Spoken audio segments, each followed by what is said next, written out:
Friends, ఇప్పుడే అందిన వార్త. వైఎస్ షర్మిలపై దాడి, పరిస్థితి విషమం. ఈ విషయాలన్నీ తెలుసుకునే ముందు వీడియోని పూర్తిగా చూడండి, అప్పుడే మీకు పూర్తిగా అర్థమవుతుంది.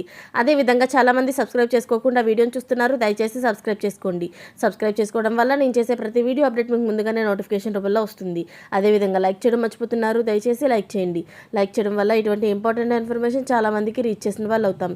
ఇక లేట్ చేయకుండా వీడియోలోకి వెళ్ళిపోదాం. ఆంధ్రప్రదేశ్ ఎన్నికల ప్రచారంలో AP Congress chief YS Sharmila దూసుకు వెళ్తున్నారు. కడప లోక్సభ స్థానం నుంచి బరిలోకి దిగడం ఆ నియోజకవర్గంపై ఎక్కువ దృష్టి సారించారు. కడప లోక్సభ నియోజకవర్గంలో పర్యటిస్తూ జనంలోకి వెళ్తున్నారు.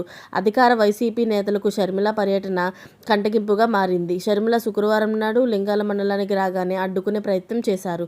షర్మిల పర్యటనను అడ్డుకోవాలని చూశారు. వెంటనే అప్రమత్తమైన పోలీసులు వారిని చెదరగొట్టారు. అల్లరి చేసే వాళ్ళు పులివెందుల రండి, పూల అంగళ్ళ వద్ద పంచాయతీ పెడదాం, వివేకానందను ఎవరు చంపేశారో తేల్చుకుందాం అని షర్మిల కోరారు. వైసీపీ శ్రేణుల తీరును షర్మిల తప్పుపట్టారు. అసెంబ్లీ, లోక్సభ ఎన్నికల్లో వైసీపీకి ఓటమి భయం పట్టుకుంది.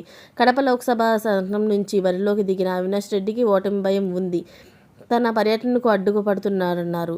అలాగే కాంగ్రెస్ పార్టీ జెండాను తీసివేస్తున్నారు. ఒకప్పుడు జగన్కి చెల్లెలను కాను బిడ్డను సీఎం అయిన తరువాత ఆ బంధం తెగింది. బాబాయిని చంపిన వాళ్ళను పక్కన పెట్టుకున్నారు, మళ్ళీ టికెట్ కూడా ఇచ్చారు అని షర్మిల మండిపడ్డారు. ఇలాంటి లేటెస్ట్ అప్డేట్స్ అన్ని మీరు ముందుగా పొందాలి అనుకుంటే ఛానల్ని సబ్స్క్రైబ్ చేసుకోండి. అలాగే పక్కనే ఉన్న గంట సింబల్ని క్లిక్ చేయడం మర్చిపోకండి. Thanks for watching friends.